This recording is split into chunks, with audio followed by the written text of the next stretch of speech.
please give this video a like and subscribe!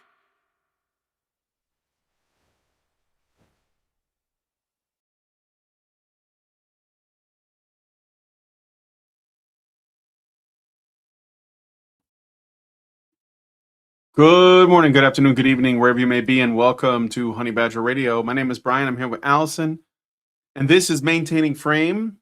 Gen Z women hate men, men to blame. We'll be looking at a video that's been making the rounds on other parts of the YouTube sphere, I guess. I know V Monroe responded to it, and Sargon responded to it, and now it's our turn. So the New State, well, so we're going to be looking at this because the New Statesman, this like 3-woman panel, has discovered or is discovering in real time that it turns out that misandry is actually a lot more common than misogyny. So, but before we start, now. What? Just now they're discovering. Yeah, just now they're discovering this. Yeah, Something this is what we're now figuring out. Has been painfully obvious for at least as long as I've been on the internet, which is what, I don't know, 30 years now. So that's but they're just discovering it. So that's, well, you know, that's what matters, is that better they're late discovering it. than never. Better late than never, eh? Yeah, exactly. So before we get into that, we gotta do what we gotta do. So I will give the floor to Allison. All right. So if you want to send us a message at any point throughout the show, and it's very appreciated if you do, you can send a tip and a message to feedthebadger.com/justthetip. That's feedthebadger.com/justthetip. Got those messages in. And yes, what Niki Diatoro? What? Foliki Diatoro? What the guy? The guy. Just Dark Kikimora? Dark Kikimora. Yes, we will respond to your super chat the next time we talk about Byrony, which will be soon. We have, if you look at your super chat in the Discord, you will see a recycle arrow on it. That means that we are going to be responding to it. Okay? So don't keep asking. It's like a reminder. Yeah, it's a reminder, exactly. So if you send your super chows to feedthebadger.justthetip.com/justthetip, it will pop up in our Discord, which you can access at badgernation.online, and it stays there, and we can comment on it on any show, really. We'll try to comment on the show that you send it to, but if we get it after the show is over, we can't do that. But then we'll comment on a show with a similar topic. See how that works? All right, so feedthebadger.com/justthetip. And you avoid YouTube's comment enhancement system. That is censorship, another euphemism for censorship. And we get the full benefit of whatever funds you send. And if you want to support the show, that's feedthebadger.com/support. Once again, that's feedthebadger.com/support. Please help us out because we continue to be able to talk about these topics at the depth that they actually require. And I think that's going to be really critical when people want to start repairing the damage that's been created by the particular ideological belief system that we have pursued to, well, what's starting to look like the death of our civilization. So anyway, if you want to support us, feedthebadger.com/support. Anyway, I'll hand it back to you, Brian. Okay, so before we get into this, let's look at a super chow that we got just before the show started. So I'm assuming it's for us. So I Hate the Antichrist gives us $5 and says, the Antichrist begins to consolidate its power. Mankind awaits a revolution. The seed of Eden has begun to rot. You do not have much time, son of man. Thank you to I Hate the Antichrist for the 5. I'm going to assume that this is related to this stream because of the timing. So, all right. So with that out of the way, let's get into the video. So this is from the New Statesman, and the New Statesman is a progressive outlet, let's say, pretty far left, it's very feminist and woke and all that. But it also presents itself as sort of like highly academic. Can you hear me? Yeah, I can hear you. Oh, okay. Then, oh, sit. Wait, what? Wait, what? Okay, all right, good. Sorry, I was testing my microphone. Apologies, guys. I know that was a little bit weird. Oh, I think there might be like an insane amount of lag. Are you really? Oh goodness. Are you No, sure? it's not now. It's just that it took you a long time to react to what I said. Oh, okay. All right. Well, I think we got it sorted now. So, Okay. okay, let's do it. All right. So anyway, so yeah, so the New Statesman is kind of a really progressive outlet. They also present themselves as sort of like, sort of like hard intellectual content. So you'll note that from the tone of this talk, it's very like NPR is what I think of. And you have three women on the panel. There is the host of the show who is going to show up in a second. I'm sorry, I don't have their names handy. I don't think they're that important. There is the woman presenting the results of a study they're going to be discussing. And then there's going to be a young Gen Z woman who's going to give her anecdotal experience in this. And well, let's just get into it. I got the time codes here, so let's go ahead and start. Scarlett, you conducted the exclusive polling for this piece, and there are some really fascinating results. One of the starkest findings was how negatively young women feel towards men compared with the other way around. Can you unpack some of the stats for us, please? Fascinating. It appears that young women really hate young men a lot more than young men hate young women.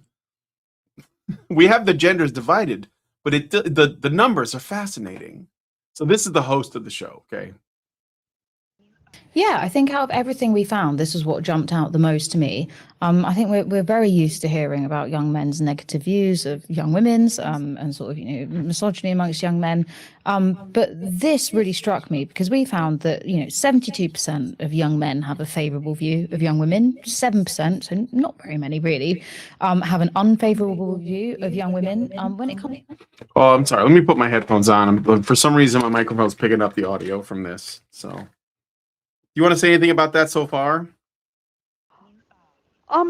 Yeah, well,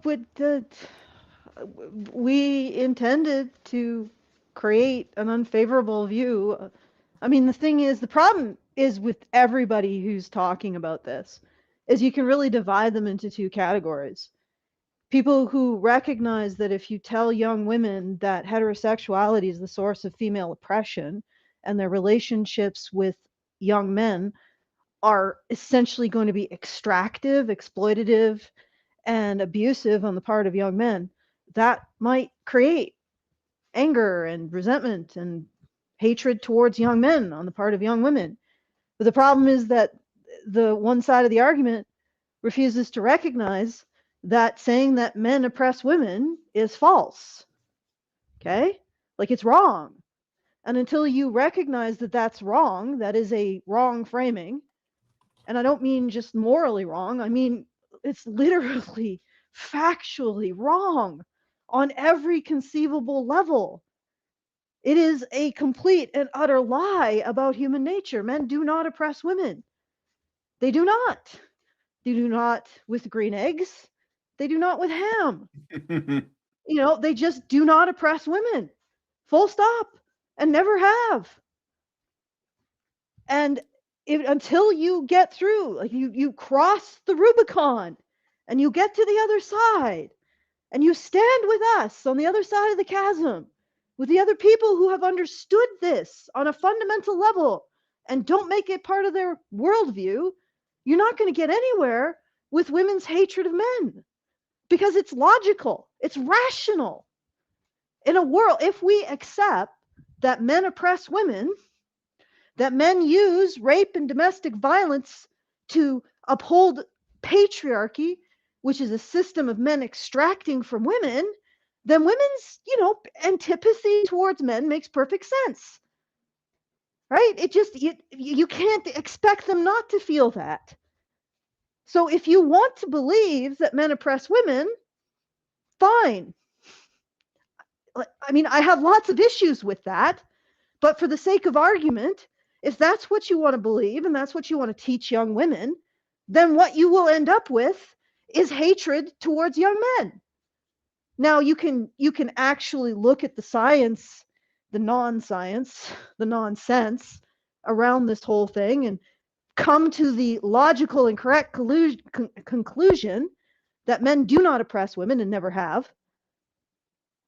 And then we can move forward from there, or you can continue to operate in the ideologically comfortable, institutionally approved framework and continue to reap the benefits of destroying the relationship between men and women. And by benefits, I mean not benefits, non-benefits, the opposite of benefits. Penalties? You will continue. Penalties, yes, the penalties, the social and civilizational penalties on continuing to assert something fundamentally false about the relationship between men and women. Yeah, okay. But again, there is the chasm, right?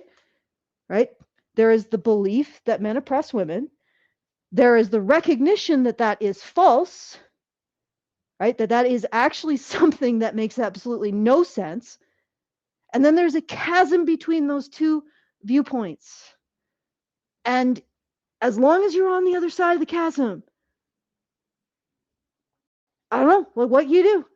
Like you're just going to destroy everything. You're going to destroy your civilization. And there's nothing that you can do to stop it. There's no way to not have civilization destruction and the belief that men oppress women. You can't have those. You cannot have a civilization that lasts and that belief. You must make your choice. Godspeed. And so despite all of that, despite all of the antipathy and the insults and the fear mongering and all of this other stuff surrounding men, they still favor women. 70% of men still favor women or like view women favorably. It doesn't, they somehow manage to not let that get to them for the most part. Yeah. I can tell so you let's why. hear the other side. I know. Okay, I won't tell you why then. Let's hear the other side. Let's get into the other side of this. To women under 30, though, only 50% have a favourable view. The unfavourable view of men goes up to 21%. And then under 25 women, it's just 35% of young women. So we're looking at like something like a fifth of women view men unfavorably. A fifth of them. And that's like, you know, in the broad, and then like when you like focus down to like the under 25 women, it's even higher. It's 35%. 35% of women under 25 have an unfavorable view of men. And it is likely something completely not rational that they've just been like, it's instilled in them or something. But that's how high, that's a crazy number, just saying. Wait. Are you sure? Because that's the exact inverse. Because if about 72% of men, she's saying, I think that because there's also like neutral, and then it's not just favorable or unfavorable. There's also like neutral ground as well. So men are generally neutral to favorable. I think when it comes to unfavorable men, I think it was like she said it was 7% of men view women unfavorably, which is really still really high. But it's not 20%. It's not 35%. It's 7%. So, you see what I'm saying? Yes, I got you. I got you. Okay. And I'm sure that unfavorably means probably extremely anti that the like really unfavorable. That's what I'm saying. Like it's not. Yeah. Okay. It's not indifference. It's not even like.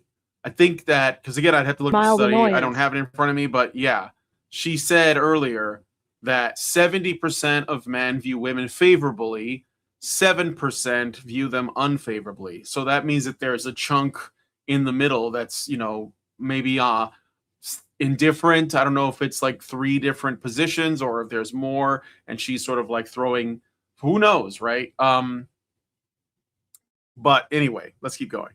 who have a favorable view of men. And if you go into very favorable, we actually use positive rather than favorable, but if you say very positive, it's just 11% of under 25 women. So we are looking at an environment where young women feel a lot more negatively towards young men than the other way around. It's really interesting because I think if you sort of, as a casual observer of some of the discourse about sort of gender politics and particularly the manosphere, you'd assume that this sort of rift between young women and young men was driven by young men's opinions and behaviour towards women. Perhaps it is. We'll get more into the reasons behind some of these figures. But Okay, so she's trying to steer the conversation, right? You see that? The woman is saying, it looks like women really don't like men. And this woman's like, well, that's weird because if you look at the discourse, it looks like the opposite, you know, with the manosphere and all of that.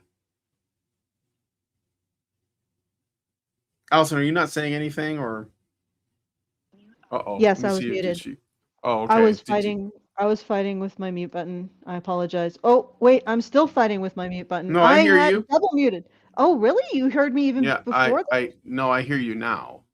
Okay, all right. Okay, so what I was going to say is that to be charitable, she might just be saying from the common position.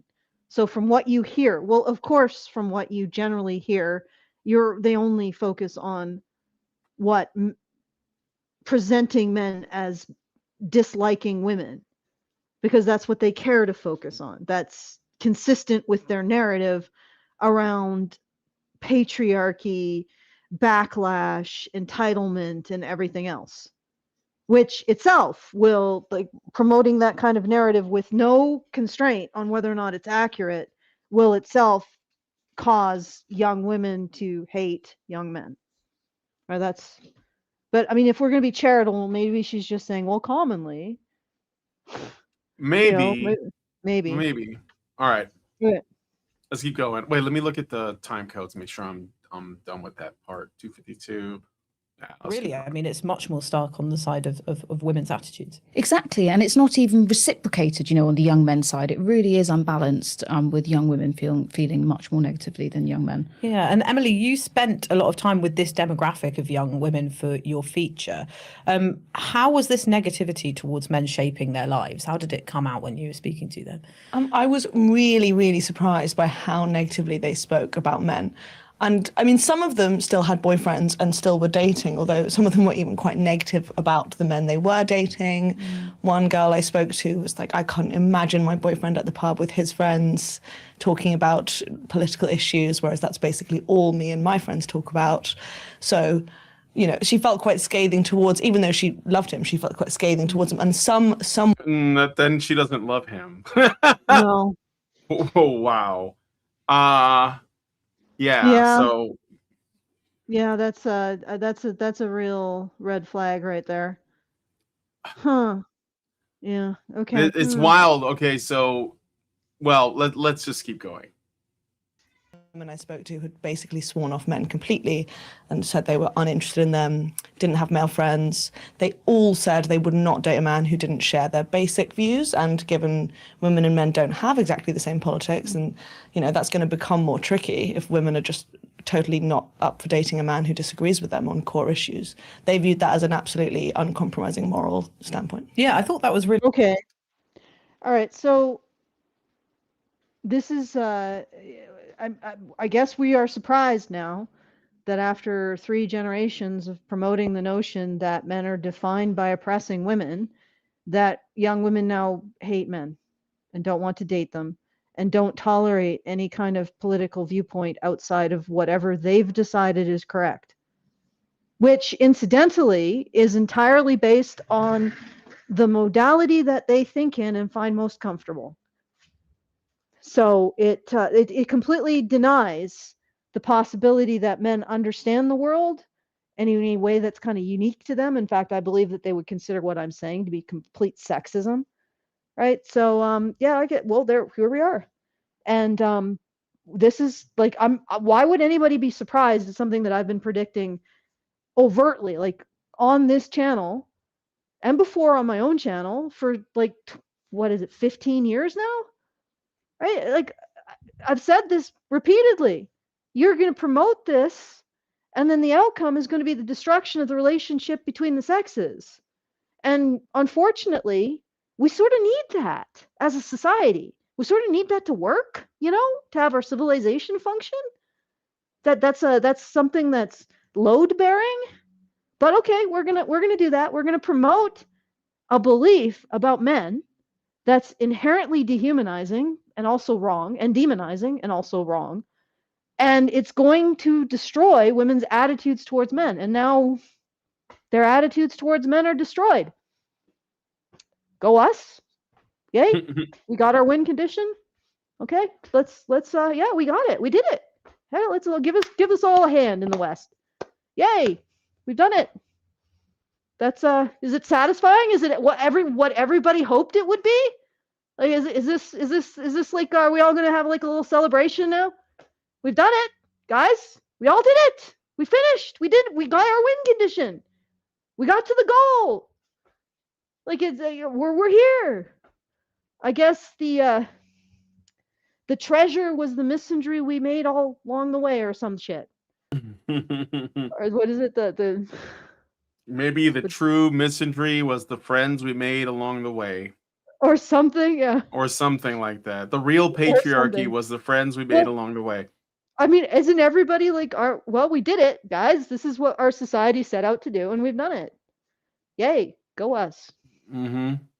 Doesn't feel very satisfying, but I guess It for sounds- whoever pursued it, I guess. Well, I think this is a case of, I think these people are realizing, no, they're not realizing what I'm about to say, but they are brushing up against it. They're brushing up against the idea, I think, that they have radicalized women against men.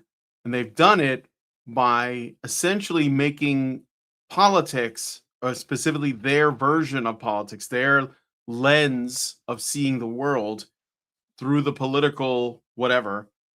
They've made that everything young women are.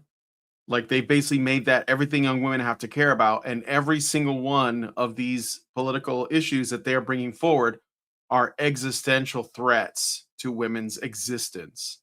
And that's why you're getting young women who are so afraid and so negative about the future, which they're going to get into, because of all of the stuff that these people have told them about reality.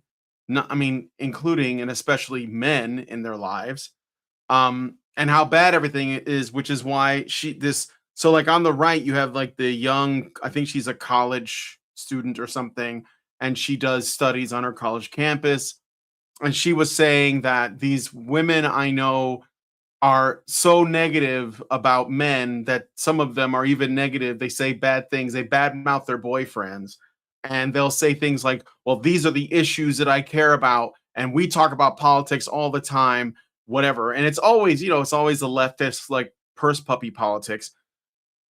And if, like, a man, I don't believe that men are going to care about these things as much as I do. So I'm going to have to exclude them from my life if they don't line up with me, because if any of these issues are not resolved, even if they're like happening half a world away, which is some of these things that these women are really caught up in, that somehow it's a threat. It's an existential threat to my existence. So it's like these women are captured. They're held prisoner by these sort of like ideas that are, if you understand that the world is the world and that there are things that will always be out of your control, then you won't be bothered by this. So you just be like, okay, well, I'll do what I can in my small way. But these women are consumed with this stuff, and it probably because it's bombarding them at school, it's in their friend groups, it's on the internet, it's constant.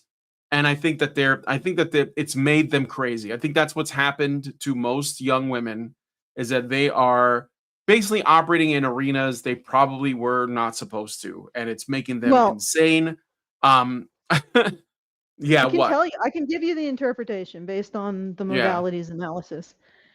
This is they're operating in a social modality, so it is an existential crisis, because if they don't correctly signal their virtue, they could be removed from the social web. And for women, that means death, because that means they can't get the resources they need from their communal group. to survive. So that's what they're looking, that's the way that they're looking at everything Mm-hmm. is, and they need to have a boyfriend who is compatible with the social webs, virtue signaling, or they risk being excised from the social web. That's what's happening. That's where they're coming from. That is the existential horror that they're experiencing. And to really understand this and why this is creating such a friction, the relational web, when it has these kind of virtue signaling things that it engages in, has absolutely no interest in doing anything to change the problems it's identified. So these women can virtue signal over all of these problems while doing absolutely nothing to make them better. And any man who enters that kind of a landscape, and they don't understand this, because they do not understand, like these women, and this is another thing I want to point out, not these women on the panel, although I think that they're a little bit, they haven't noticed this by now, they're not paying attention, so they're probably relational web thinkers too. But most women in our society are completely artificial. Like it's the way that they approach the world is an artificial construct. And it's a construct of comfort and ease and technological progress to the point where women don't have to engage with actual questions of survival at any point throughout their life.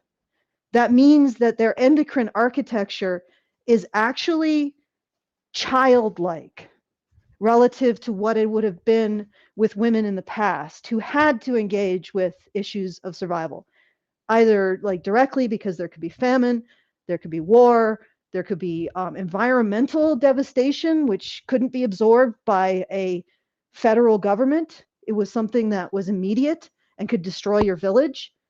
And there's also like issues of survival because of the winter. You know, there's constant stressors, constant expectation of work, constant existential threats, physical threats. You know, so women in the past had a different endocrine architecture than the women who live essentially in a walled garden. They can maintain, we were talking about the infra-pink, they can maintain an infra-pink mentality in a way that has never been seen before in the human race. We are in levels of pink, never before thought possible. Okay, so they are so relational reading modality, and this is not like this can't happen. You know, it doesn't happen with a peasant in the Himalayas. Like it doesn't happen with a peasant woman, 300 years ago, right? It probably didn't happen with the women who lived with it through the Great Depression or World War I and II, right? But now we have this. We have women who are not really women. They're children in a way that we've never seen before. And they do not understand how men think at all, because men do engage with existential threats. They do engage with hard work. And one of them is that for a lot of men, if they don't work, they starve, because nobody's going to pick them out of the gutter and say, here, you can sleep on my couch, right? They have to maintain certain standards in order to survive, which means that men in our society still deal with existential threats to their survival. They also deal with the fact that they're signed up for selective service. And even if you're part of a generation that never goes, that always is a possibility, right? That you might end up being thrown into a war because of political expedience. So there's another pressure that men, and then also men have naturally an endocrine architecture that's more responsive and more capable of comprehending threat. So when the reading modality, the social web presents all of these very, very important virtues, and men look at that and they say, but well, what do we do? Like, if this is important, we need to do something. And then they'll analyze it in terms of systems and say, well, I don't think we can do anything about this, right? Maybe this is not something that we need to consider as vitally important, because it's not something that we can do anything about or should do anything about, because it might create more problems. Or maybe more problems along the line, because I'm thinking, in terms of the system, like, for example, immigration. These women probably think that immigration is really, really critical. And anybody who doesn't think that the entire population of the world shouldn't be allowed to enter the United States this moment is a fascist, Nazi, toxically masculine Trumper. You get what I'm saying? And if a guy is like, wait, okay, I'm okay even with refugees coming in or people in need, but the entire population, won't we have like logistical problems? She's going to be like, you can't be my boyfriend. And it's just because that's the way his mind works. That's the way men's minds work. You identify a problem and they're going to be like, okay, can we fix that? And the women are going to be like, no, what are you talking about? You're questioning the virtue. You're questioning the virtue of the problem. It's about it's about signaling your concern over the problem. The men are like, well, but this problem is unfixable. It's either fixable or unfixable. And if it's unfixable, and she's like, I can't be you evil misogynist. And it's this crazy conflict. You see what I'm saying? Yeah. And it has absolutely nothing to do really with morality. It has to do with how men and women process the world. And it's a disaster because feminists have essentially labeled the way men process the world as morally illegitimate, which is very convenient to the people who don't want to have to deal with the way men process the world, because the way men process the world creates things like free markets and police and audits. Okay. Mm-hmm. Did I go too far? No, Too it's okay. crazy? It's just no, it's fine. It's a lot, but it's all right. All right, I got a couple super chats to read out, and then we'll keep going. Albatross 4920 gives us $5 and says, "This video is beyond useless. They didn't solve anything and still pin all this propaganda as somehow men's doing." Did you watch it? I'm just curious. Senior Six gives us $2 and says, "Western women, not all, become the story villain." All right. Yes, it is going to.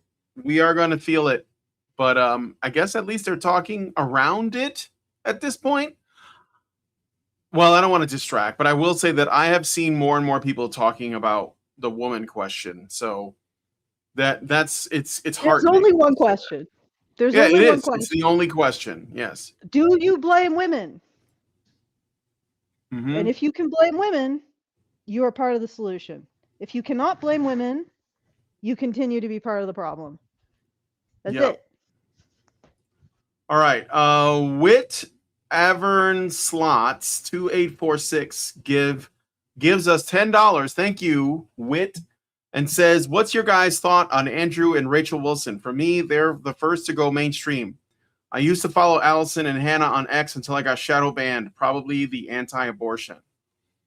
I mean, I like them. I've Andrew has complimented us a couple of times, which is cool. I haven't been able to get him on the show, or Rachel. I've been trying to get Rachel on ever since I learned about her book. It was at least a year ago. And but I think that they've kind of gotten probably too big to come on our show. But like, I don't have a problem with it. As far as I'm concerned, the more people involved in the conversation, the better. So yep. I think it's good.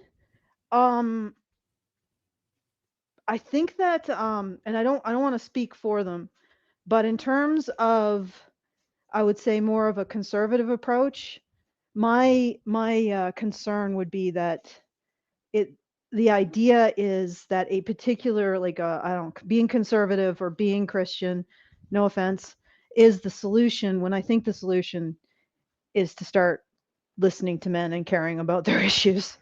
I don't think, like, that is literally what we need to do now. Like, we're at the point where this is what we need to do, and saying that anything else is going to help is not going to help. And I'm fine with, like, conservative voices saying that, like, actually saying that. But I have a concern that it becomes like, oh, this political position is going to solve the issue. Nope. And I'm going to say this. No political position is going to solve this issue.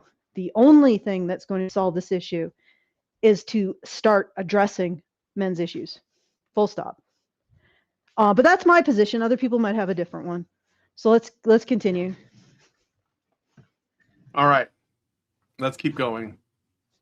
Interesting, because it becomes really pronounced when it gets down to particular political and social issues. So 6 in 10 say they would find it difficult to date someone who disagreed with them on the Palestine-Israel conflict or who didn't share their views on Donald Trump. So 6 out of 10 women, and I mean, like, I think these are really weird questions, but it doesn't surprise me if they're coming out of this New Statesman, because this is the stuff they care about. 6 out of 10 women would find it difficult to date a guy if he doesn't have the right opinions on the Israel-Palestine conflict or Donald Trump. This is what I mean when I say these women are absolutely radicalized and captured.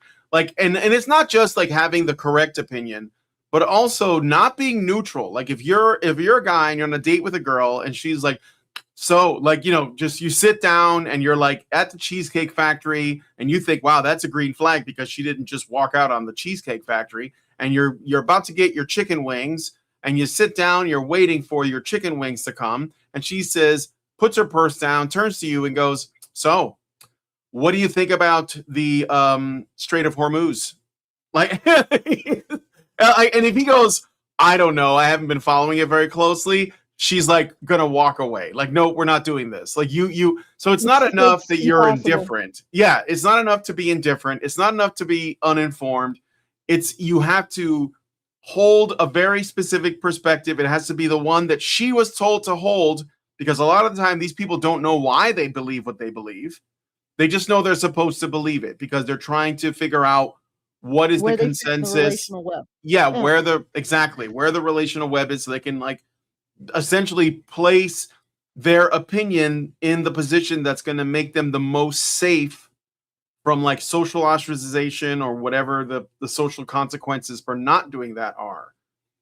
So, but the neutral opinion penalizes an operative mindset. And what I mean by that is, like, if a man is like, well, I don't know, what he's saying is, okay, my dear, I have to do like an in-depth analysis, operative analysis of the situation to determine the relative strategic importance of the UN and also how the Iran has developed its strategic position, what we can do in the Strait, what we should do. And it's like, it's an analysis, an extended analysis that he'd have to go through to then come to an opinion, which she doesn't have to do. She just looks at a relational web and it delivers the opinion to her. But you see how now she's expecting him to abide by the way that she sees the world, as opposed to understanding that this is a deeper question for him than it is for her. Like, for her, it's just, well, what does the relational web tell me that I should think? For him, it's like, okay, well, I got to do an analysis of the systems involved in this situation to land on what I think is feasible. So this entire thing is constructing a situation where the woman is basically saying, okay, well, he has to have my political beliefs. Well, men don't process your political beliefs the way you do as women. They process them differently. So even when they say, well, I'm neutral, and of course that's not going to be acceptable, what they're saying is, I haven't done the work to have a position. So they're demanding that men not be men in order to be dateable. You see what I'm saying, Brian? mm-hmm. Like, they can't be men. It's like that's basically what they're saying here. It's like, these women have decided that they do not want to date men. Okay, well, that's then, well, what do you do with that? And again, perfectly understandable output of deciding to inform women that men oppress women. Like that eventually women will be so intolerant of the very, like, the things that men do, that they can't date them at all. And they do it with complete self-righteousness.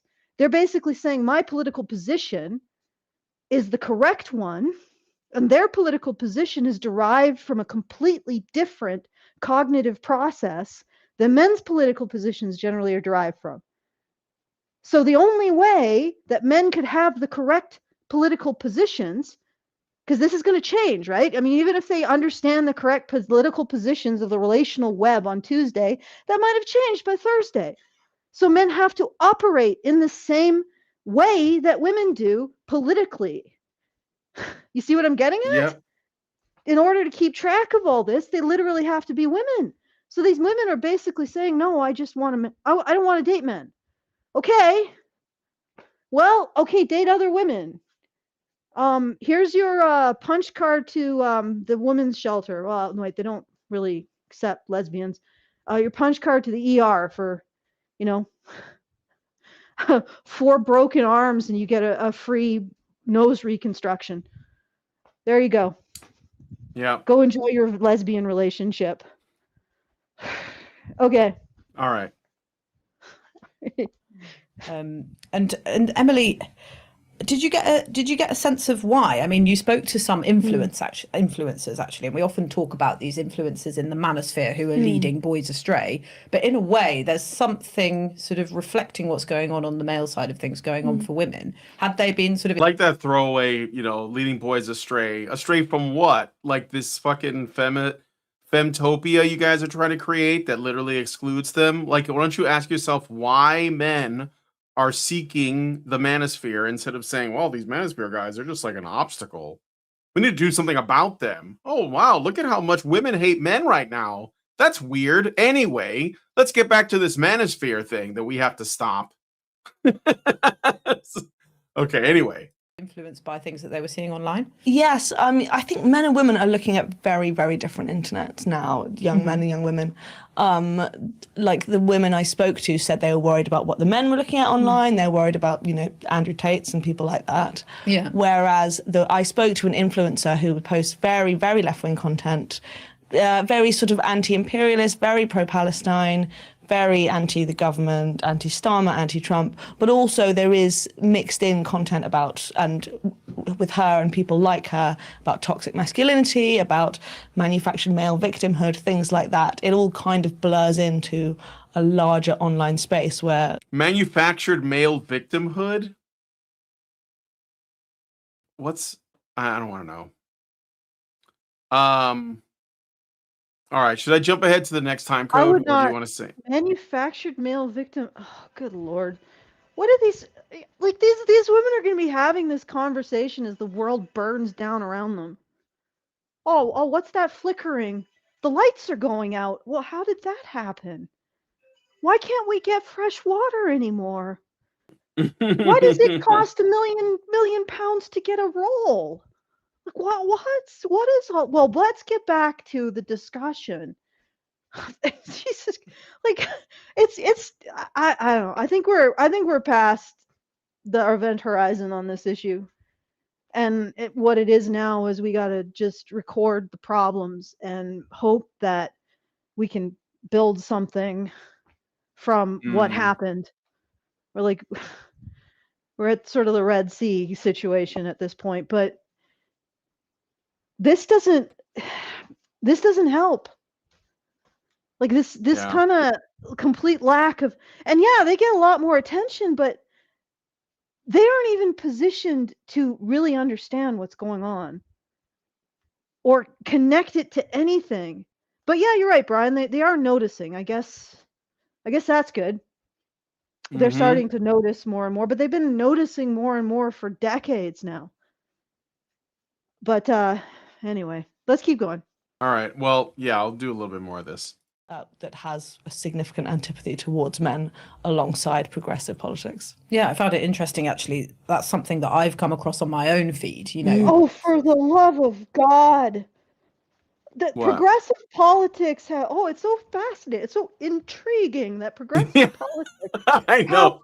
They're stroking their chins like, wow, Wow, fascinating. where They're did like this come from? they're like Progressive Vulcans. politics have this strain of misandry. That how peculiar.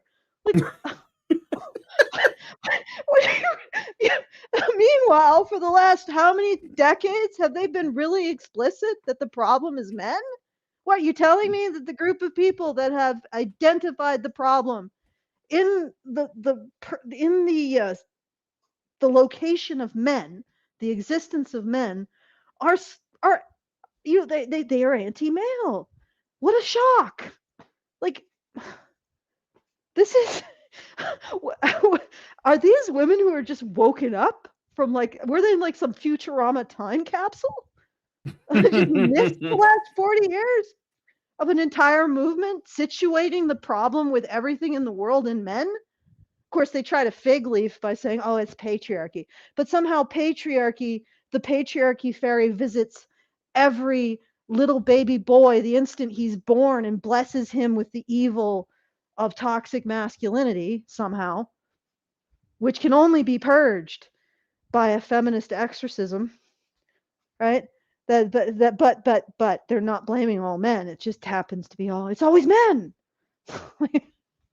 Anyway, Yeah. it's funny because it's like It is. Yeah, I know. they They just keep got out of their saying, I think cocoons. this is, yeah, that's why I said it's like NPR coded. It's like they just keep saying this is really interesting and it doesn't go anywhere, it seems. They're just like, wow, that's interesting. Well, this went in another direction than I expected.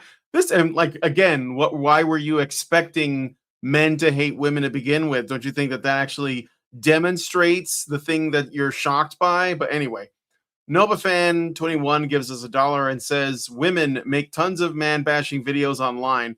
Men try to shame the man-bashing videos. Feminists, I guess men and women experience the internet differently. Yeah, exactly. Yeah, I like that she does that thing where they blame that abstract external thing. Yeah, it's like they're living in two different internets. No, maybe it's like you're teaching women to fear and hate men and everything around them, and you're constantly putting them in a state of existential dread that everything that they are and will ever be is going to be destroyed by men, and they're believing you, whereas men are like, you know what, I think that's bullshit. And they're doing something else. They're not as, because in general, men are not as neurotic about any of the things happening in the world, despite all of the real problems. Like, they're aware, men are aware of the problems with the economy and the problems with the job market and the problems with affordability. But most of them are like, well, I guess I'm just going to have to grind harder. I guess I'm just going to have to, figure out some other. That's why they're going to people who are helping them with investing and stuff like that, or they're starting their own businesses. They're basically trying to adapt to the situation. And women, because all they can do is appeal to men, are just losing their minds. They're just becoming insane, like more insane than normal, which is a lot. And I think that's not two different internets. That's two different ways of processing information that is becoming manifest differently. So, Yeah. All right, let's all right. Anyway, let's keep going. A little bit more to this bit. As a mum of a first child, like she's a toddler, I've got a lot of parenting content coming through on Instagram Reels in particular, and it's a lot of women basically being so horrible about their husbands and the fathers of their children. Totally. Weaponized incompetence and all of these kind of buzz phrases. And I come off it, and I don't recognize that in my own partner or many people that I know, but I do get a sense that there is a lot of frustration and hatred for the opposite sex out there. She had a problem saying hate. Did you catch that? Yes. She wanted to say it, and then she was like, well, maybe that's not what it is. It's hate. It's well, hate, then she and did it's eventually get back unwarranted. to it and say it. Yeah. Yeah, she wanted to soften it with frustration. No, it's hatred. And honestly, these women, these Instagram mommies, don't deserve their partners. Like, at the point, if you are going on Instagram to complain about emotional labor or learn helplessness, Yeah. right? You don't, like, basically what you've said is your social web signaling is more important than your relationship with your husband. That speaks to a deficit in your ability to bond. I'm just gonna be like, completely, I'm gonna lay it right out. It speaks to a deficit in these women. that they're putting social web signaling ahead of their relationship. They're putting getting social points in their web ahead of their relationship. That is a deficit in their bonding. And it's too bad that men don't actually come together and complain, right? And actually identify this stuff. And if they found it on their wife's computer, just be like, you are a problem. You have a problem. You are a problem. You have a problem. And men can't do that. They have no basis to do that. And yet they should be able to, because what their women have done is betray them in a public way. And it's disgusting. Yep. And it's beyond hatred. I look at women today, and they don't deserve men. Like, many of them, their behavior is appalling. Like, you may have a problem with your husband, right? First of all, I'll be honest. These women, their problems are bullshit, almost entirely. You may have a problem, but you don't throw it into the public as fodder for your relational web. That's disgusting behavior. That's betrayal behavior. And I know exactly where it's coming from. It's coming from the fact that, again, women's endocrine architecture, so their hormonal profiles in our society are way too coddled. They don't have the experiences of threat, deprivation, hard work that would have matured them in the past.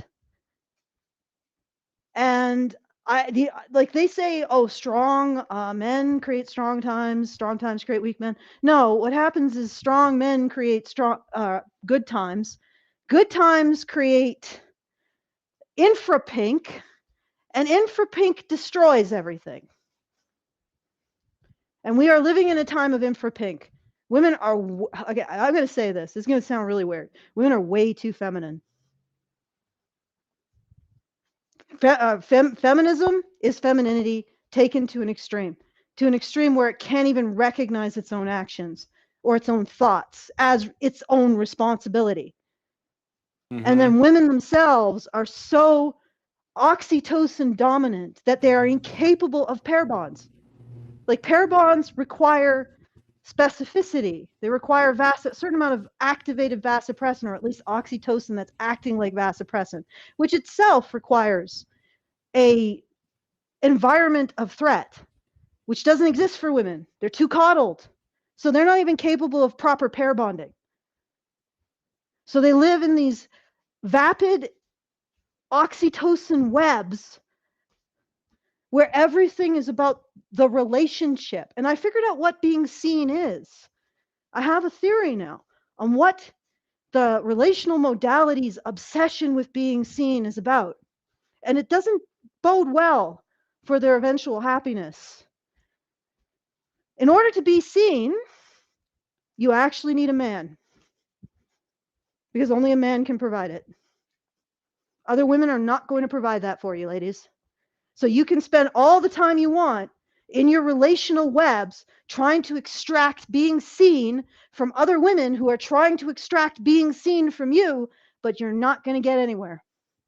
You're just going to increase your misery. And incidentally, you know all of that stuff about men being lonely and men being having a crisis? You know that when you drill down into the statistics around happiness, women are worse than men, off than men. Did you know that? No. Like, they're and I don't mean that as in, oh, let's feel bad for the poor women. They've done this to themselves. 100% they've done this to themselves. When you actually look at, like, if you ask women generic questions like, are you fulfilled? Are you happy? They'll say yes. When you ask them behaviorally specific questions like, are you having depressive episodes? Do you do X, Y, and Z behavior associated with negative mental health outcomes? They are saying yes significantly more than men. if you just look at the behavioral, like if you ask behavioral level, which is about as objective as you can get on these surveys, women are absolutely miserable and men are doing significantly better. Did you this is, if you drill down on it, that's what you see. Sure. And I think one of the reasons why is men know what's wrong, right? The pair bonding is screwed. The men on that panel looked at the women, the dating panel, and you got 4 men who are ready. They're in their pair bonding era, and you got 4 women who are in their atavistic, regressing to baboon era, I guess. Their baboon era. And it's like the men know, they can see shit. Well, odds are not good, and they know what's missing. Women don't. They're just sitting in their relational lagoon, in each other's shit and piss, and being like, "What? I want you to see me," and then the other woman's like, "I want you to see me. Why can't you see me?" It's like, well, because none of you are going to give each other what you want, and the reason why you're trying to get it from women is because you're afraid of men, because you believe in a stupid statement, a stupid ideology that's convinced you that men oppress women. So you're sitting there trying to get from women something you can only get from men, and it's making you more and more and more miserable. And on top of that, you can't even identify why. Men are there. They're like, yeah, I know why. Women are unbondable now. I can't have a partner. That's a certain amount of misery, but at least you know. And you can start to compensate for it. Women don't even know that. They're not even at the point of knowing what's wrong. All they know is that they can't get their girlfriends to see them, and they're really miserable. Well, continue to fuck with yourselves, ladies. Okay. All right. Let me see here. Yeah, this is the next time code. A lot of it, just as you see these skits drive to enrage men, there is the same version for women as well. Yeah. And what is making women feel so disaffected, Scarlett, who you've studied in this polling? I mean, you find that they're very, very pessimistic about their own economic outlook. Yeah. They're hugely pessimistic about their own economic outlook. They don't think the economy is working for them, which I think is partly then why they have a more favourable view of communism than capitalism, why they think the economy is stacked against them in a way that the young men feel less strongly. And what I find about that is I think it's really interesting, because I think it's very clear to me that the economy is not working for young people generally. If you look at the youth unemployment rate, if you look at student loans, it's very hard to make your way as a young person, I think, at the moment in this country. But I think what's interesting is that young women feel so much more pessimistically about it than young men, even though actually they're all in a bad situation, but women are in a better position than men overall. So, female youth employment. So I'm just pausing there for the banana, just in case.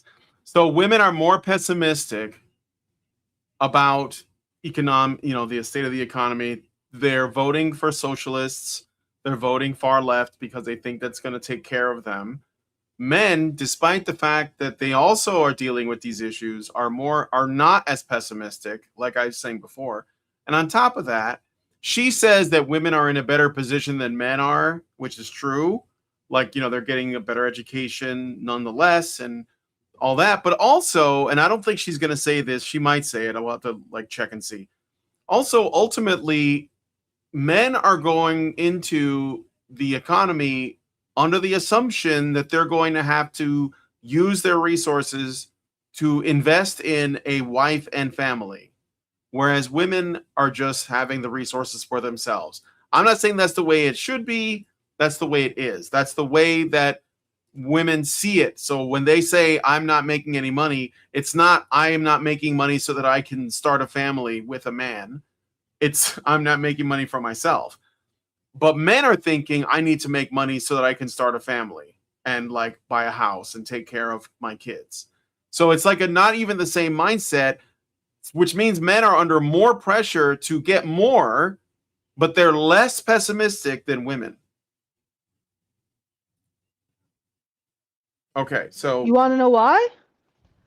Go ahead. Because women, well, first of all, architecture, but also women are taught learned helplessness, right? And of course, women don't really want it. I think in a lot of cases, they don't want to take care of themselves the rest of their lives. That's not something they particularly want. And yet that is the world that they've now inherited, because that's what we decided to do. We decided to discriminate against men in the job market and in education, and we did. And now men are discriminated against, and they aren't doing as well as women. That actually doesn't mean that women are doing better objectively, as in doing a better job, which I don't think they are. I know we watched a video a while back oh yeah, it was Pearl versus Anna Kasparian. And Anna Kasparian was like, well, women, they've taken over and it's fine. And I'm like, no, it's not fine. No. First of all, women have not taken over the jobs that matter. Like if you actually looked at our society and said, okay, what does society bare bones need to perpetuate itself? It is 99% male. I'm flat out. And nurses probably could be taken over by men too. I'll be honest. Right? And a lot of nursing could probably be at home too. So for the most part, our society, well, not for the overwhelming part, the people who are keeping us alive and keeping our society running are men. 99% of them. And 100%, like not 100%, but the way that I look at that statistic is you just look at workplace deaths in the workplaces that matter. Okay?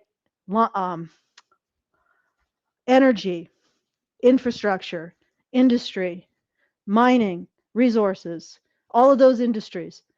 The workplace deaths in those industries are over like 98% male. So those industries need men. They do not need women.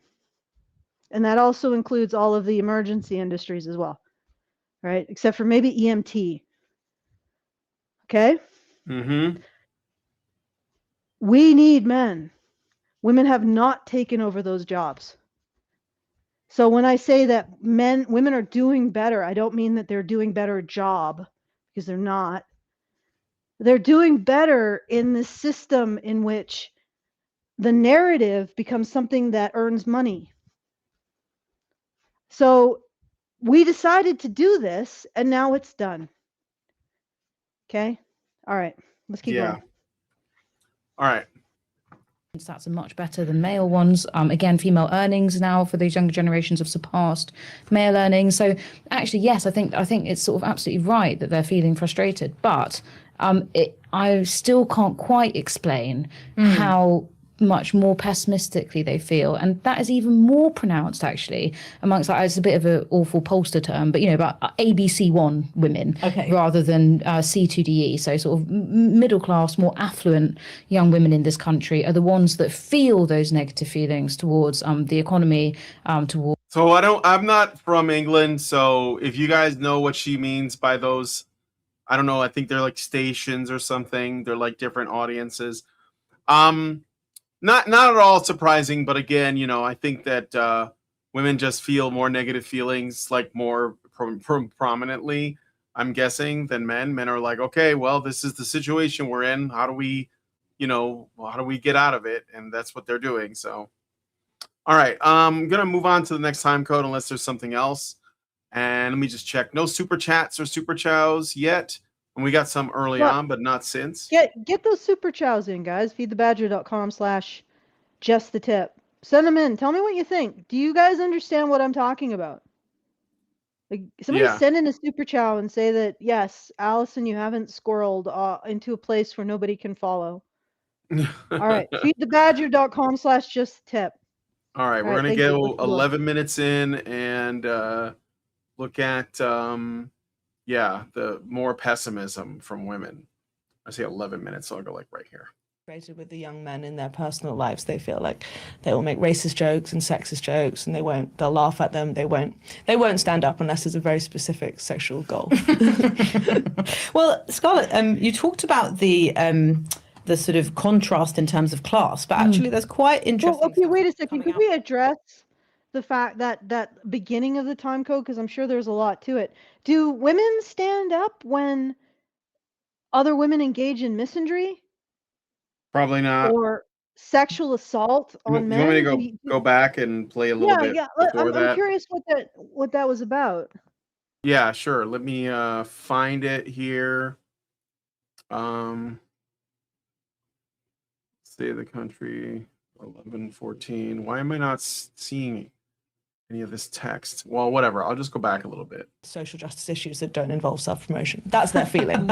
And they felt that extended into their personal relationships as well, didn't they? They felt that a man would call out misogyny if they fancied the woman who they were defending, but if not, they weren't really sort of saying things to their friends that, you know, you shouldn't say that. They're very, very frustrated with the young men in their personal lives. They feel like they will make racist jokes and sexist jokes, and they'll laugh at them. They won't stand up unless there's a very specific sexual goal.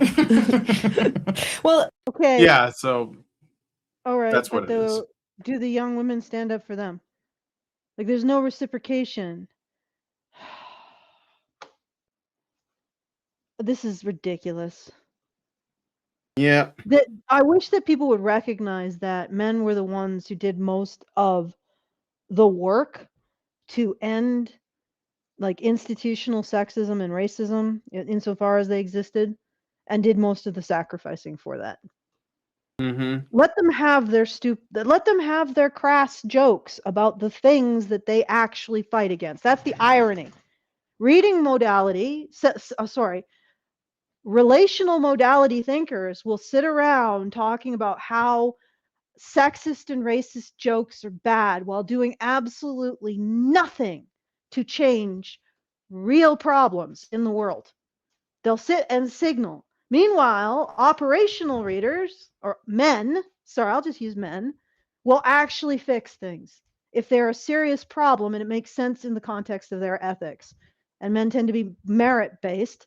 So systems that judge people based on how they're born, that's interesting. How in the past there were systems that judge people based on how they're born. I wonder who are the ones supporting those kinds of systems. Maybe the ones who are currently supporting systems based on judging people on what position they were born as. You know, maybe those are the people who are upholding that. The relational modality thinkers who think of everything in terms of a social web and signaling and your relationship to who your ancestors were. Maybe they're responsible for those things in the past.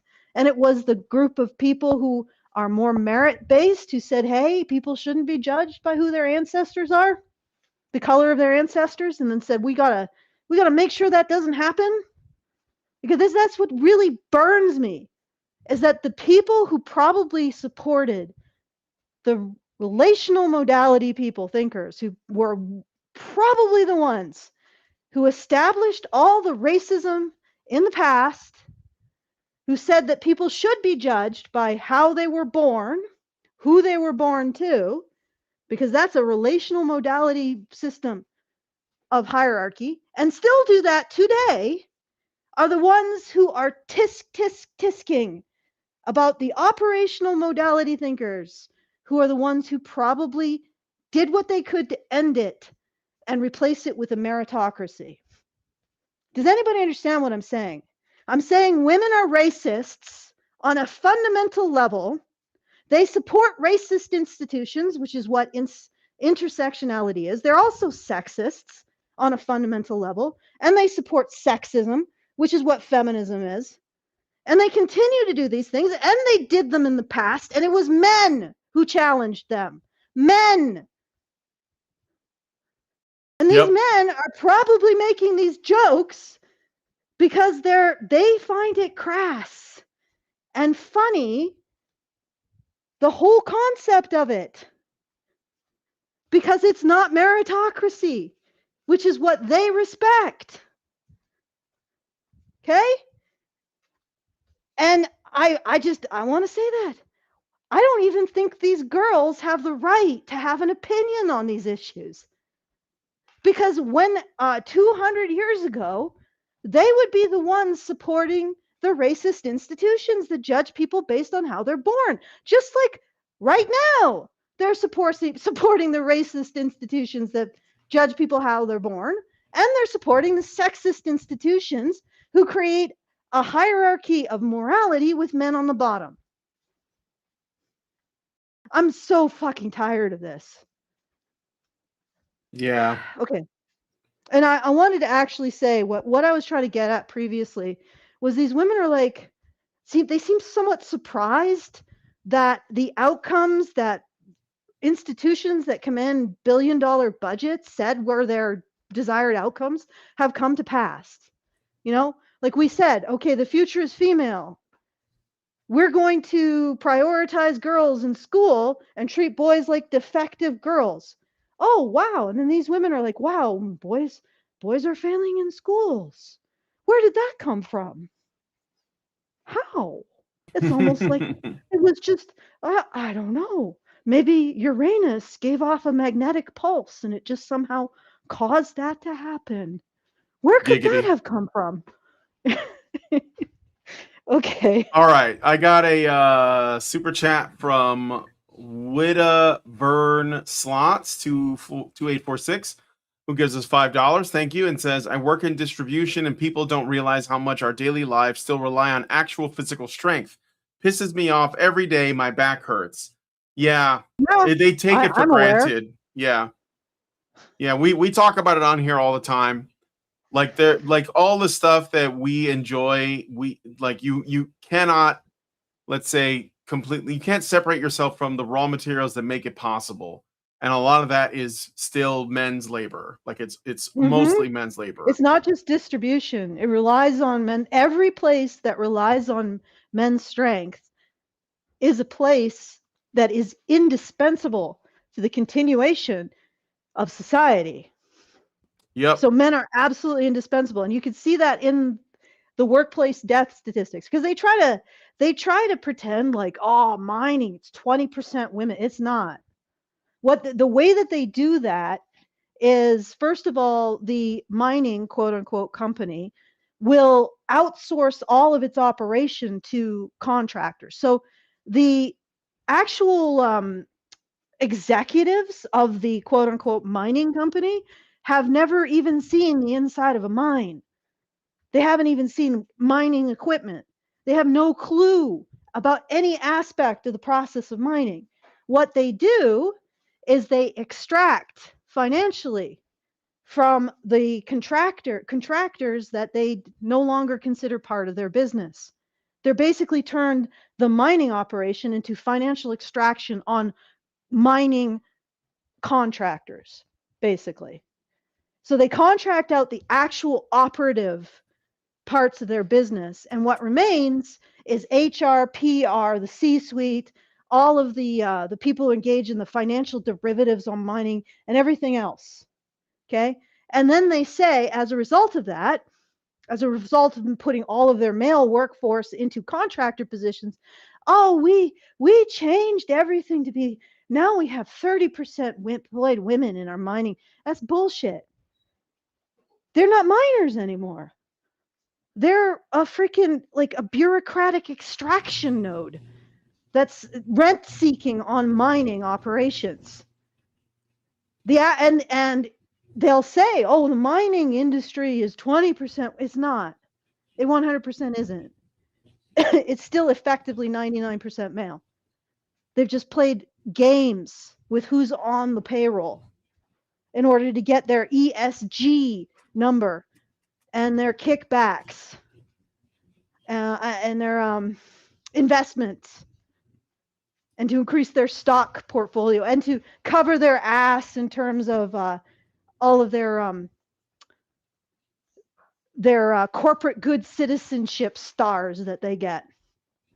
Yeah. It's actually really sickening. But yeah, there is an operative layer. Actually, you know what? It might be good that it's completely divorced from this bloated fatberg of fetty eunuchs. Because when this all burns to the ground, we might still have an operative layer that's functioning. So who knows? Maybe it's a good thing that we've separated the two. Okay. Yeah. Widavern Slots gives us another super chat. Thank you for $20. Really appreciate it. Good news, everyone. And says it's not even just the workplace deaths. Look at any man in his 50s or 60s, disabled or dead. Yeah, we talk about all that stuff all the time. There's definitely a bigger picture to take into consideration. Appreciate the Yeah. message. Thank you so much. All right, let's get to this time code. This is let's get into it. Scarlett, you talked about the sort of contrast in terms of class, but actually there's quite interesting stuff coming out of your research about the differences in outlook between white women and those from an ethnic minority background. So you might expect women of color to be more likely to, to say that they feel the country is racist, for example, because they're more likely to be on the receiving end of racism. But it's actually the opposite. It is the opposite way around. So yeah, white women in this country, young white women, sorry, I should specify, think that the country is racist.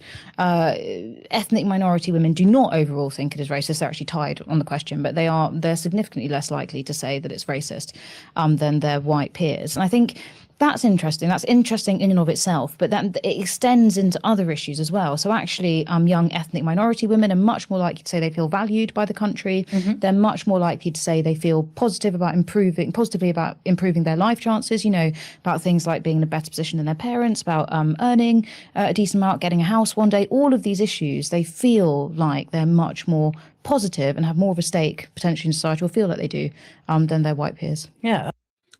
Wow. Wignets on suicide watch.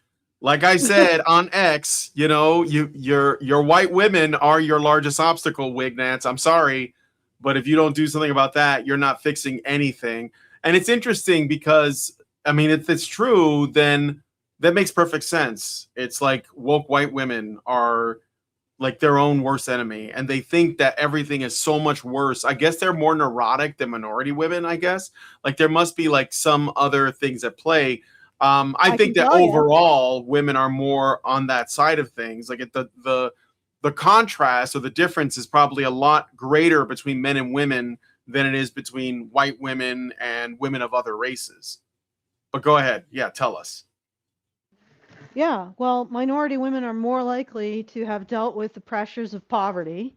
They're more likely to have dealt with actual war and famine and disease burdens that can overwhelm their health systems. They're more likely to have dealt with existential threats and physical threats, which is going to have had an effect on their understanding of hardship. Right? So it's gonna make it less salient. Let's say the hardship that would devastate our princess, our white princess, is not going to devastate them. But then the other thing is that they may not be as embedded in these relational webs. So, when I say that the women, apparently it's white women, white woke women, who are doing this signaling, they're not going to do anything about the things they're signaling about.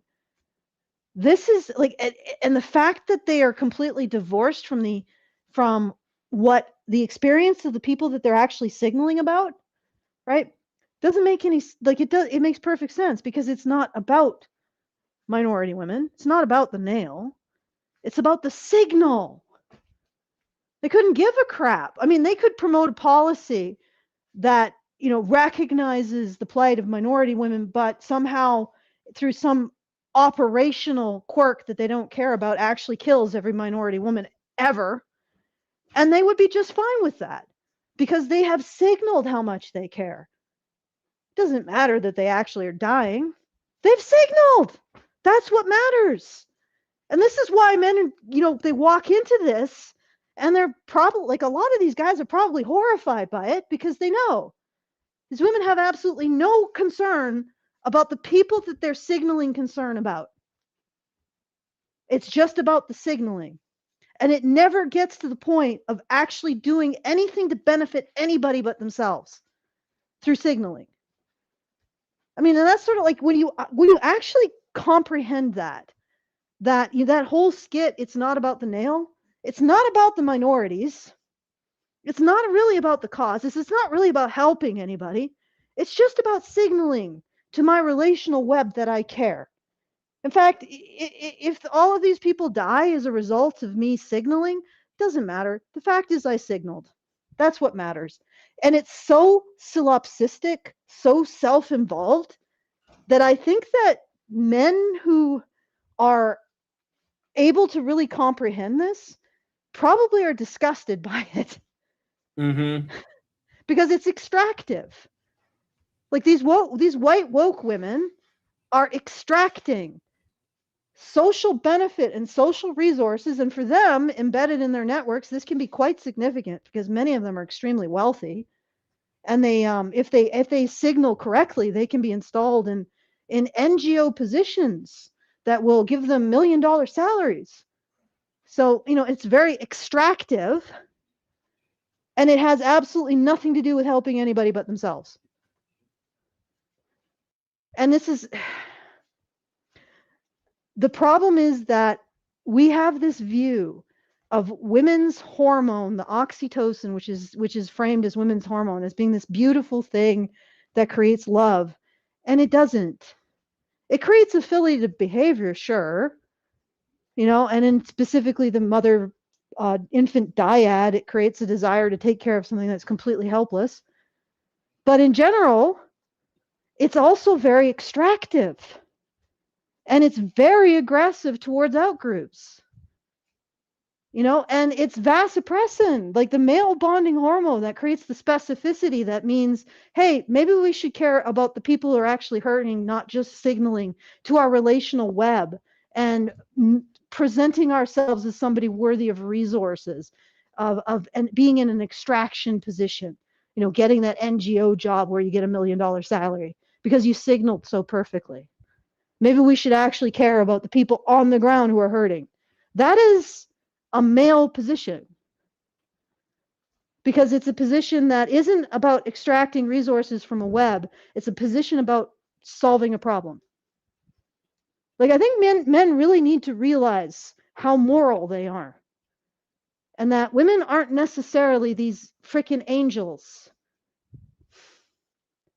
and that they don't actually deserve respect as being more moral than men because they're friendlier and they're more warm and affiliative, because that can disguise a lot of extractive and vicious behavior, and also an inability to recognize that maybe you shouldn't virtue signal something that you aren't putting your skin into, that you aren't actually trying. You shouldn't virtue signal about a problem that you aren't doing anything operational on the ground to solve.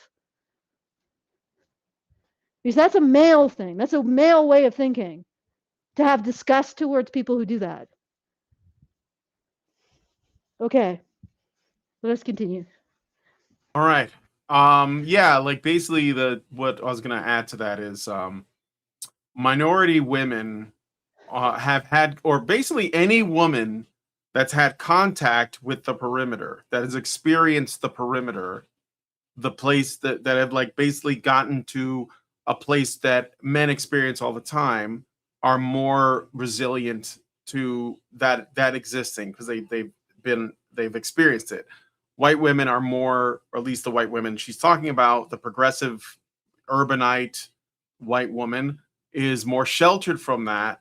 So it, like the existential threat is of her own imagining, basically, and it's made a lot worse. And that's why they think everything sucks.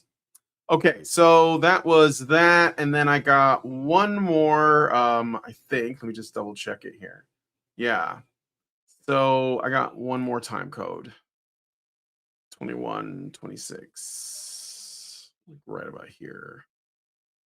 That they feel like their government doesn't get them, and it doesn't care about the things they care about, and young men don't care about the things they care about.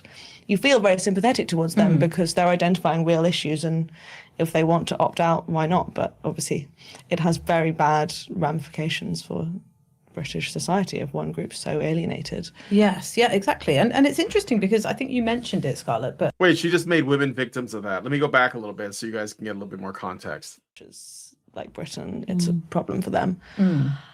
I mean, yeah, I mean, I don't necessarily blame them for it, because when you speak. Wait, okay, yeah, it's this woman's question, I think. If we're talking about online, Yeah. a lot of that is framed in terms of American politics and their political discussions. Yeah, it's so interesting because I think particularly on the right of politics, there's this image of sort of overeducated young women who come out of university with these kind of radical political opinions, and they're the reason why we're not getting enough babies born and that kind of thing. I mean, is there any sort of grain of truth in that, frankly? Yes, but of course they're going to present it as ridiculous. Oh, this is a silly thing. Okay, let's keep going. I mean, I do think they probably are, perhaps they are spending more time online, and that's why and that message is being reinforced. Universities are left wing. They're with a group of people who feel the same. It becomes a bubble where they think that. I mean, you do have those differences of opinion between the ones with degrees and they're in a bubble where people think like that. I mean, it's natural to look at America and be scared of it. I think America came up a lot with everyone. They were all worried about Trump. They take it as almost as much as like Britain. It's a problem for them. I mean, yeah, I mean, it kind. All right, I'm just pausing it there for the banana. Okay. I am so freaking tired of that conversation. Ugh. Look, this is what women are thinking about right now. So I am obviously not a woman. Just declaring that here now.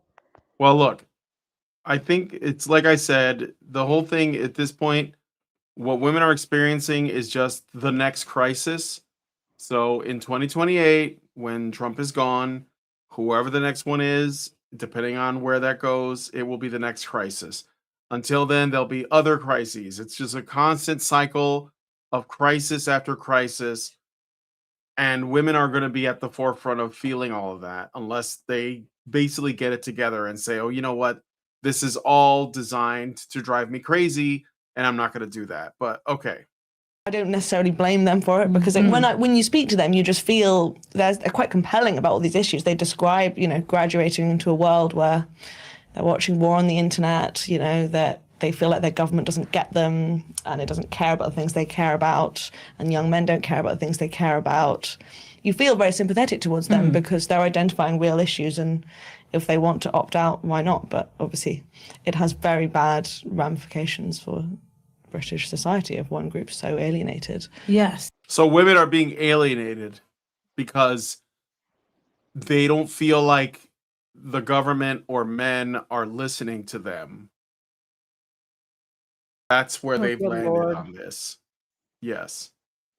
You see that, and they're not having children. That's the thing, that this is where they're landing this plane, which started off with them saying, it looks like women have a lot more antipathy or even hatred towards men than men do towards women. It looks like men still view women quite favorably. And then they made it towards the end. They're like, women are alienated, and that's why they're so upset. It's men are not giving them enough attention.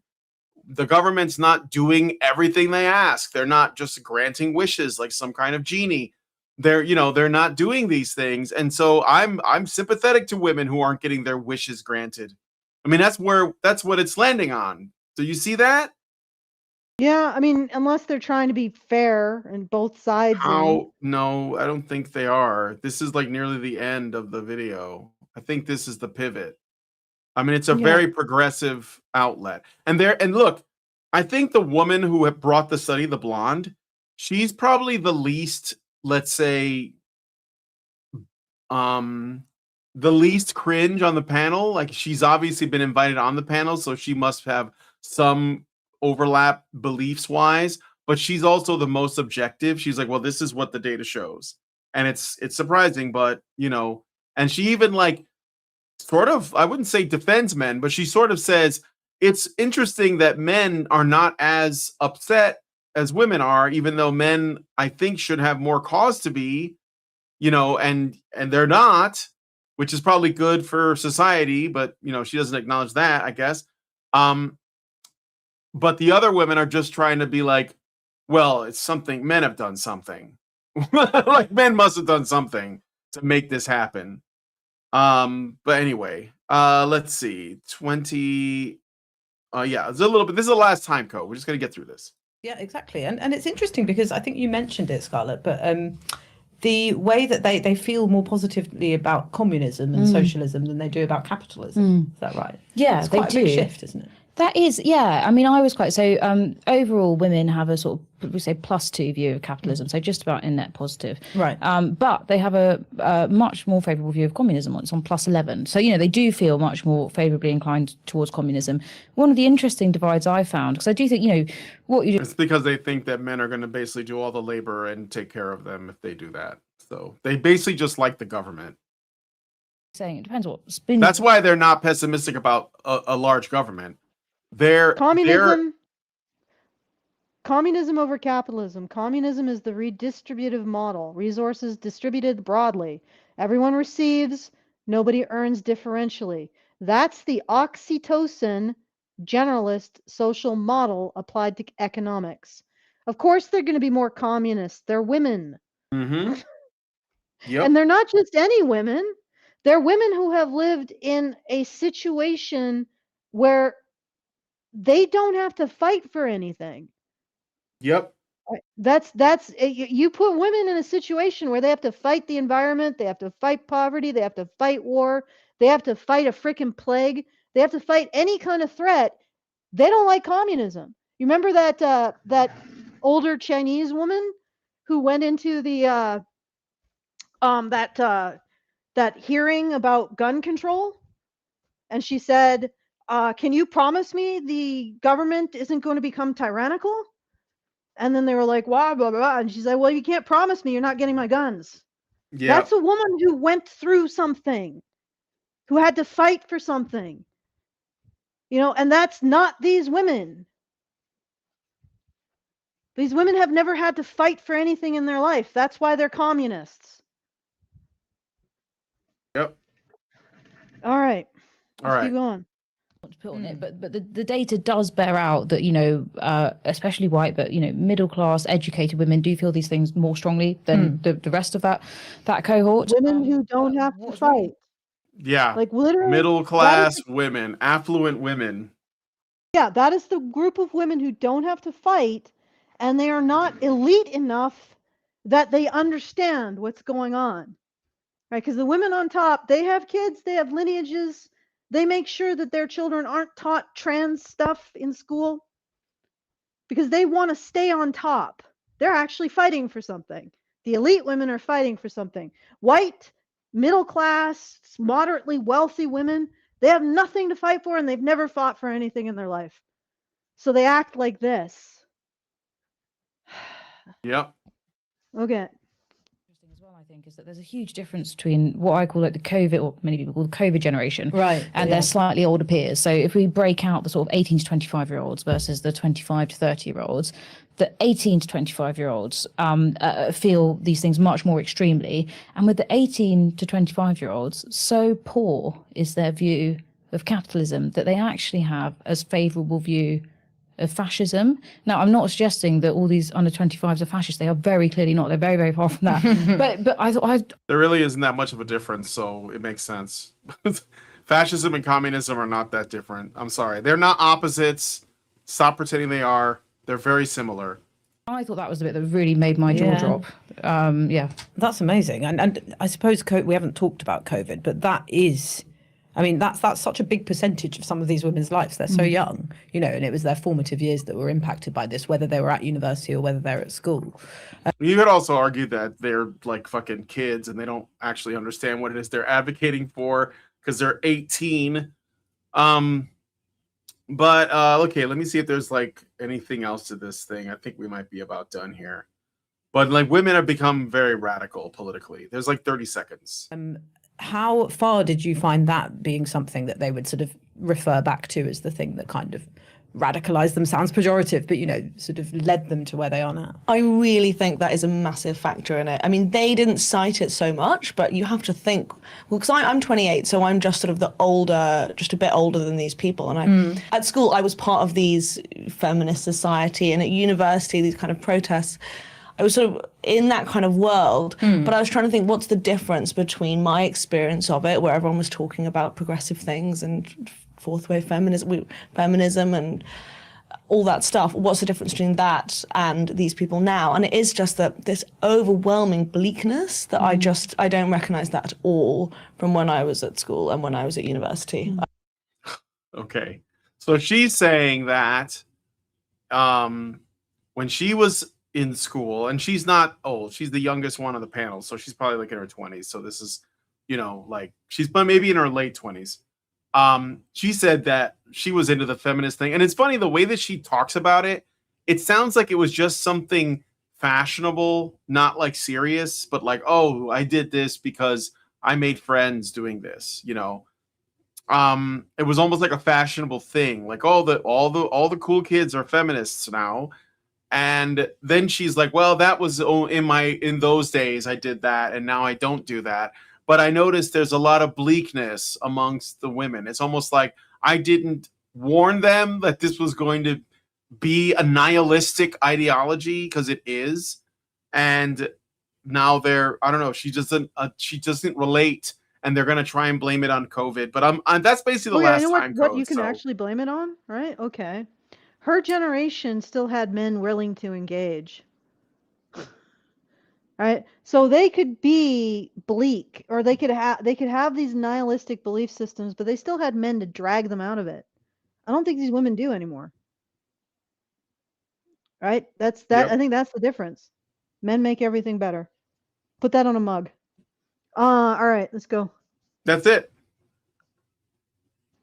Oh, that's it. Okay. Yeah, that's what I said. That was like the last time code. I mean, like the general summary of it all is, the general summary is essentially they're finding that Gen Z women are more man-hatey than Gen Z men, and they use that as a launch. She says she's 28. Okay, so that's what I thought, late 20s.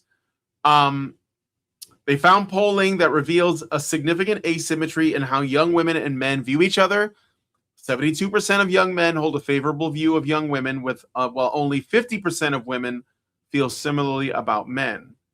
Among women under 25, this view drops even more to 35%, with only 11% describing the view as very positive. This negativity among young women manifests strongly in their personal lives, with some women expressing skepticism or criticism even towards their boyfriends. Others have completely sworn off men or refuse to date men who disagree with them on core political or social issues. The divide is not reciprocated. Young men generally maintain more positive views towards women, making the negativity from women more pronounced and unbalanced. So that's kind of like the basics of it. And then they go into like, basically, because the New Statesman is a very progressive outlet, the last thing they want to do is be like, this must be feminism's doing. So that's why they're saying, oh, it's the economy. Oh, it's women are being neglected. Oh, it's Andrew Tate, sort of, you know, and that's why they don't land on it. And they spend most of the talk trying to figure out what to blame other than feminism or women's own behavior. Anything but that, basically. So what, like I said, that's going to get them nowhere. Yes, because we know. Literally, there's a $1 billion industry telling women, young women and girls, to hate men, and older women, every woman, right? And that's feminism.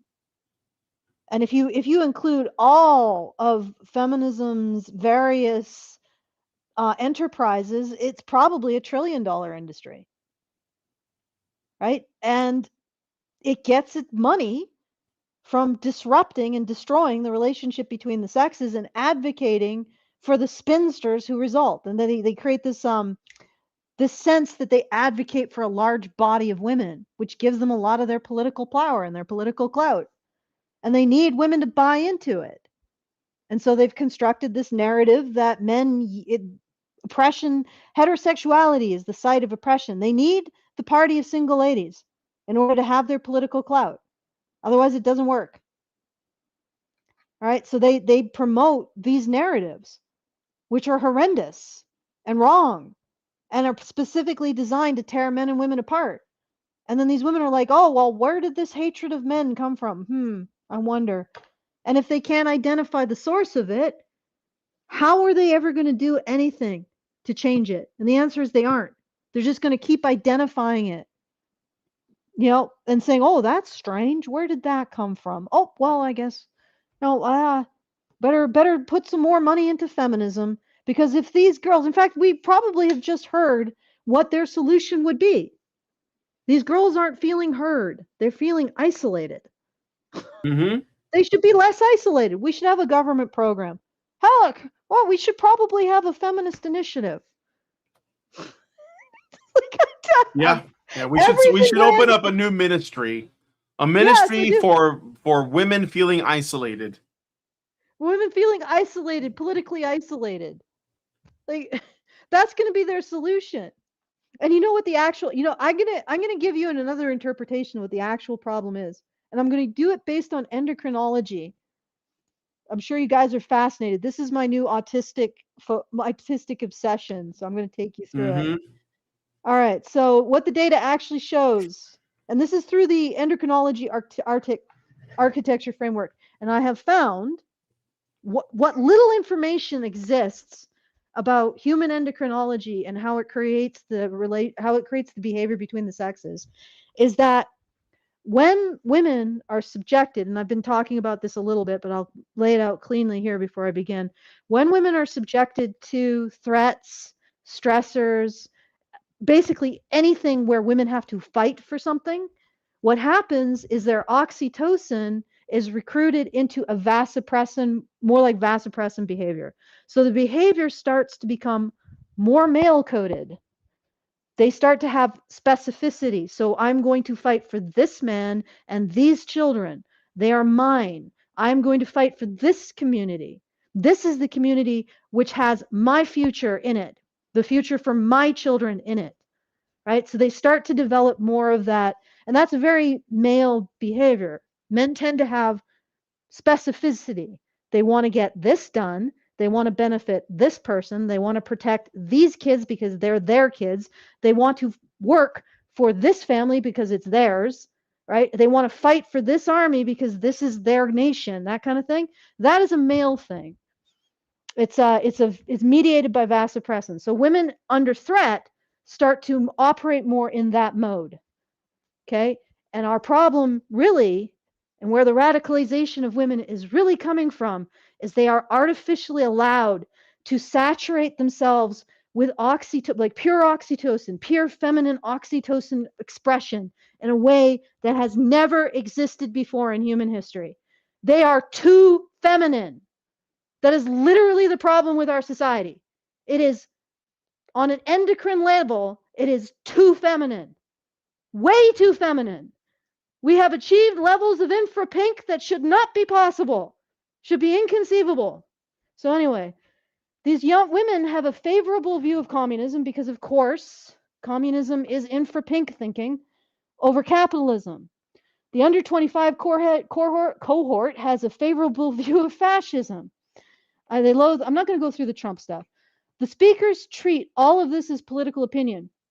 Through what I just detailed about the architecture, the endocrine architecture, it's actually something different. It's the behavioral output of women whose bonding architecture has never been activated. So they've never gone through anything they've had to fight for, any kind of tribulation or problem that has actually activated their ability to understand things in terms of a future, in terms of specific goals, in terms of I want my family to have a future in this community. That's what I'm going to fight for. They've never had that experience. They've never been activated in this way. They remain in a very childlike state of oxytocin. I mean, this isn't womanhood. This is girlhood. Right? So they're still girls. This is the problem. We're running on pure oxytocin generalists, that's girl mode. with no activation, right? No adult activation of specificity. So they have no bonded target. So they have no men, no reproductive drive. That's the other thing.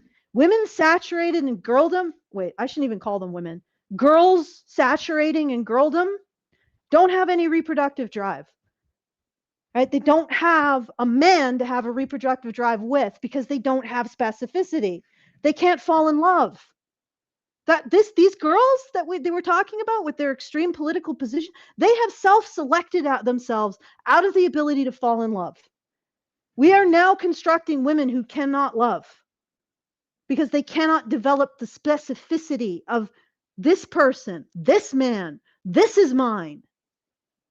So, and they no felt connect. Why, if they don't have a family and they don't have a man, why would they have a connection to the future of their communities?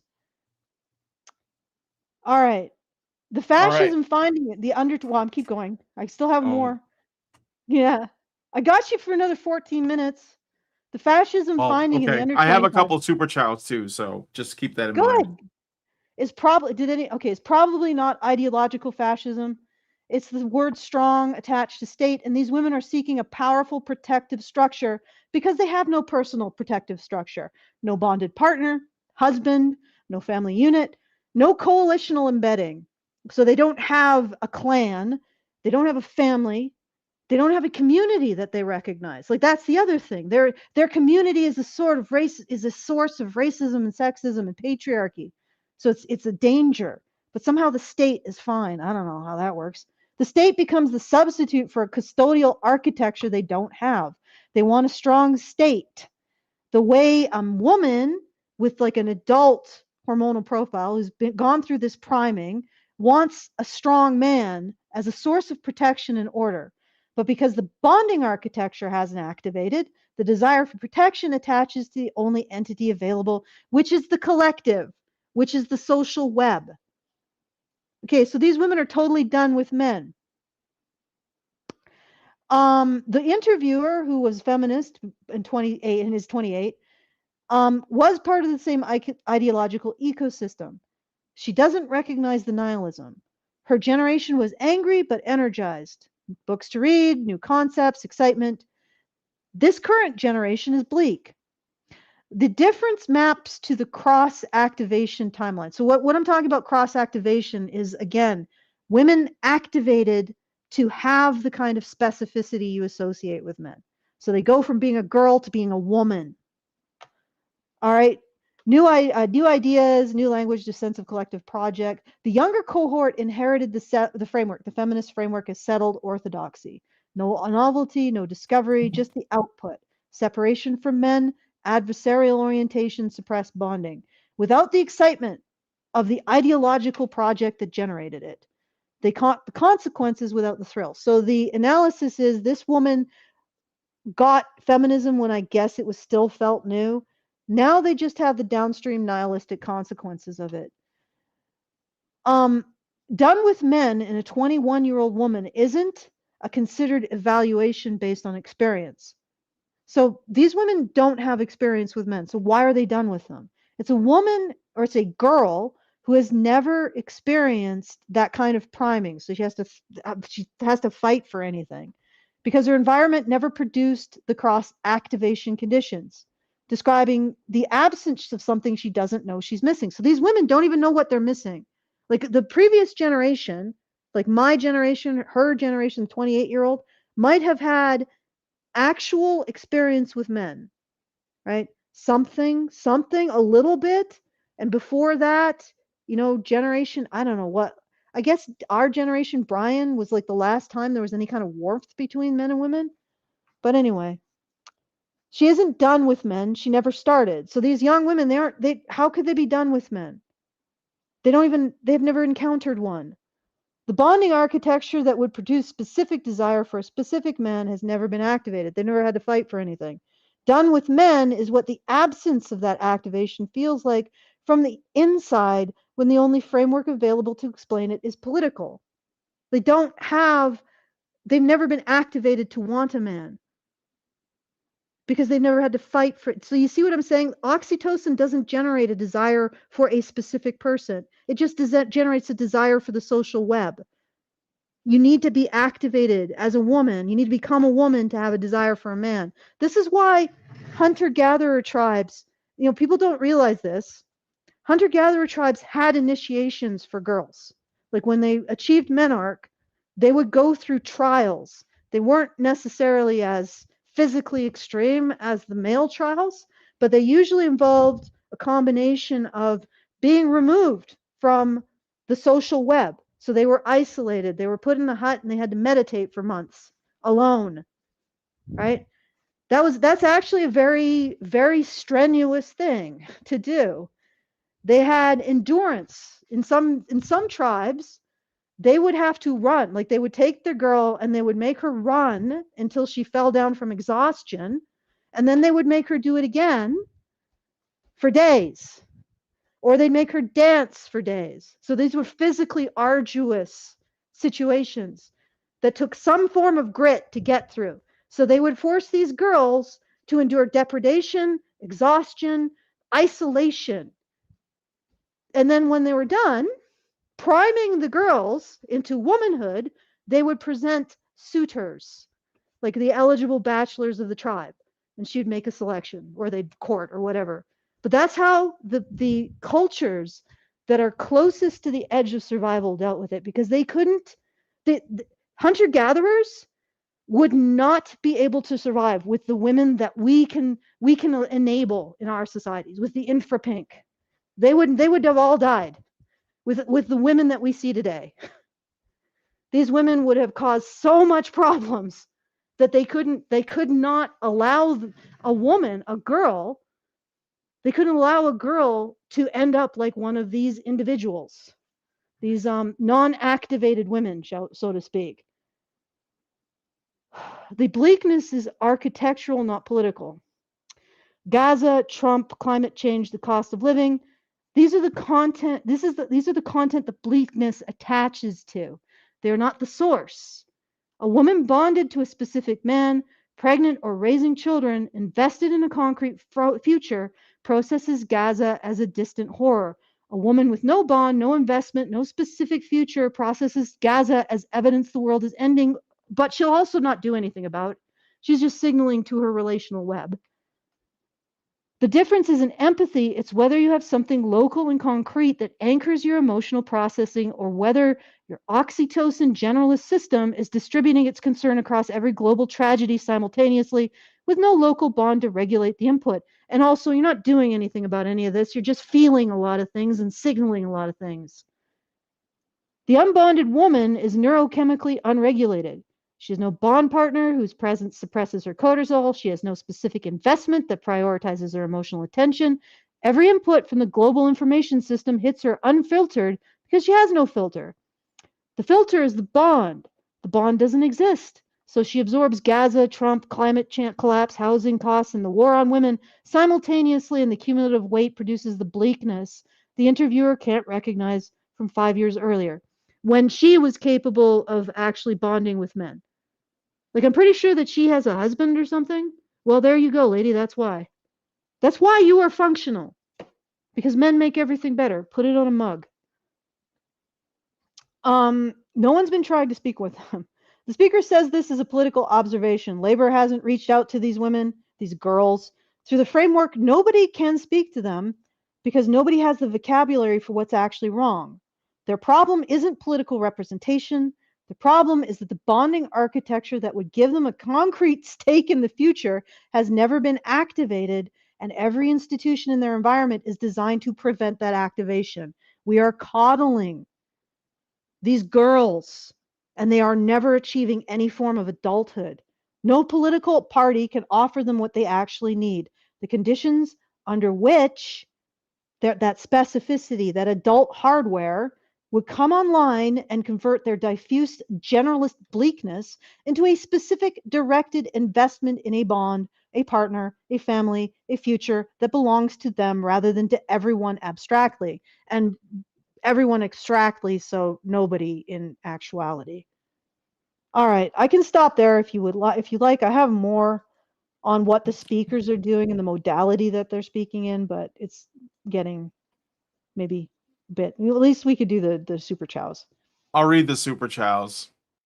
Richard Pierre gives us $5 and says, as to what Allison said about having to fight for survival, look at the island where the women were on that survival island and were doing everything except for what was necessary for survival. I wonder if that panel was sponsored by the Lily of the Valley. Maybe. Inside baseball reference joke. Yes, I'm not explaining it anymore. We're doing everything except for what was necessary for survival. Well, because they were being enabled. Let's face it, the crew wasn't going to let them die. I'm talking about situations in which women are facing death if they don't actually function.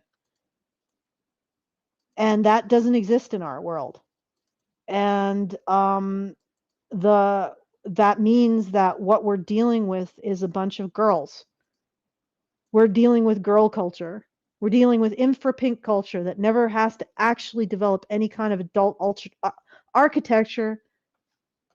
And because they never have to actually develop adult architecture, they don't know what men are for, right? Because they're fripping girls. They're children.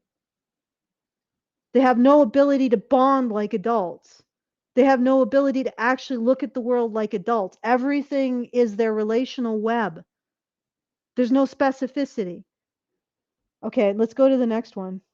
All right, the next super chat is from Dark Kikimura, who gives us $5 and says, does this understanding that structures that run on oxytocin reward loyalty and structures that run on vasopressin reward merit back up my pet idea that government and business are the traditional male power structures and education and religion are the traditional female power structures, based on the fact that the first two tend to diverge into individualism and the latter two tend to converge into collectivism? Because that would mean that communism is an attempt to turn a male power structure into a female one by doing something other than making it female controlled, just like religion is a female power structure that is a male controlled, to tie it all together to something that was relevant when I started typing this. Possibly. Well, did you want to say anything to that, Brian? I don't think religion is female dominated, and I don't think it's supposed to be. That's the only thing I'll say about that. I think that putting women in positions of power in religion is how we get woke churches like we have now, because they end up losing their identity. So what you need, I think men give something when they're in leadership positions in something, they give it an identity, and that means exclusion. It means that there's a hierarchy in it and it excludes things. But yeah, it's specific and it's exclusionary by its nature. So the problem with women is they want everyone to feel included, you know. Except the men. Like, yes, men. When men have a ball, they want to see which one can get it in the hoop. When women have the ball, they want to give everyone a chance to shoot. Yeah. So, yeah. And strangely enough, women want everyone included except men, for some reason. Yeah, Which when they say included, they basically mean children and other women. Yeah. But not children after a certain age, like maybe 3. Okay, not male children. Okay, so the entire conversation is conducted within the reading modality. What do these women, or the relational modality? That's the modality that's deeply concerned about the relational web. What do these women think? How do they feel about issues? What messaging would reach them? What political coalition would include them? Nobody asks the operative question. What is physically, biologically, neurochemically happening to these women that produces this output? And that's what I want to nail down, guys. Women are radicalized because they aren't spanked enough. What was that quiet woman? No, the one where Sean Connery, I don't know if I have that one handy. It's where he talks about slapping women. Like, yes, yeah. They aren't slapped enough. Nobody asks, and in Minecraft, okay, I'm not advocating domestic violence. Nobody asks the operative question, what is the physically biological? Nobody asks, because the frameworks available to the speakers, political science, polling, media analysis, don't contain biological categories, and they don't contain operative categories, because you could also say, what happens when you apply feminist hatred to women and girls? Feminist hatred creates women and girls who hate men. That's just like, okay, here's the input, here's the machine, here's the output. That is also an operative observation that is inaccessible to these women, apparently. The answer that these speakers can't reach: these women are experiencing the felt output of unbonded, unactivated, unregulated, oxytocin generalist architecture, processing an unfiltered global information system with no local bond to anchor their emotional processing, no specific investment to prioritize their intention, and no reproductive drive to connect them to the future. The bleakness is what it feels like to be a mammal whose bonding architecture was never given the inputs it requires to produce the outputs the organism needs to experience life as meaningful. They don't experience life as meaningful because they don't have a man and they don't have children. Or at least a man. Like, the political analysis will never find this because it's beneath the floor of political analysis. Get this, guys. The solution to women's political bullshit is a man. Who knew? And the problem is that we undersell men as partners. So these women think they're gaining something by excluding men, when all they're gaining is their own misery. And the solutions the political analysis produces, better messaging, coalitional building, rent controls, are the moral levers that connect to nothing operative. So no changes. These women will do nothing. This discussion, this panel discussion, the most useful part of this panel discussion was me and Brian talking about it. That's it. It's right here, the most useful part of this. Now, I don't know what Sargon and whoever, the other individual that you said would responded to this.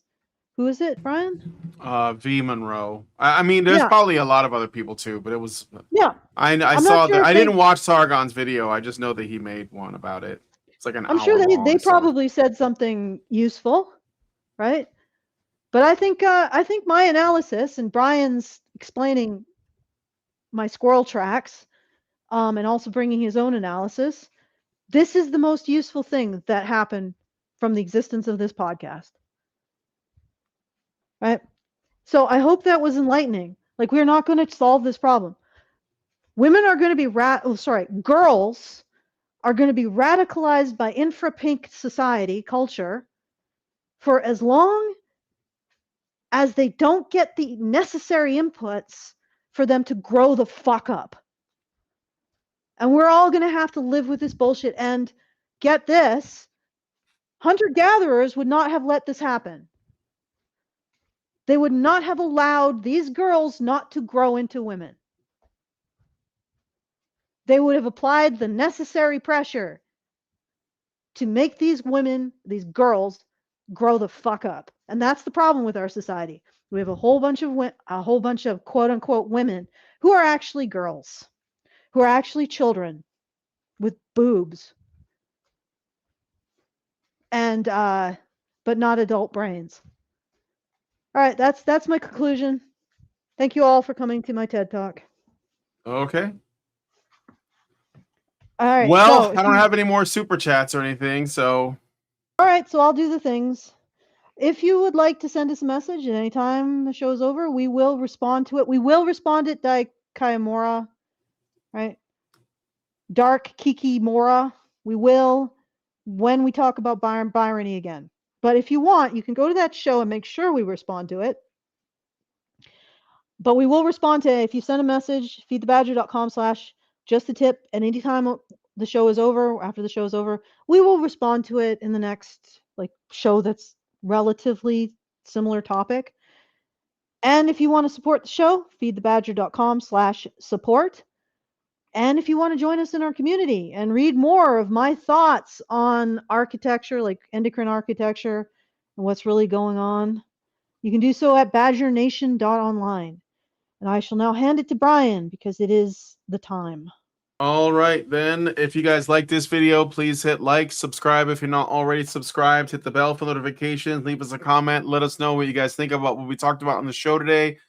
and share this video because sharing is caring. Thank you guys so much for coming on this episode of Maintaining Frame, and we will talk to you guys in the next one. Men's rights activists are machines, dude. Okay? They are literal machines. They are talking point machines. They are impossible to fucking deal with, especially if you have like a couple dudes who have good memory on top of that too. Holy shit, you're fucked.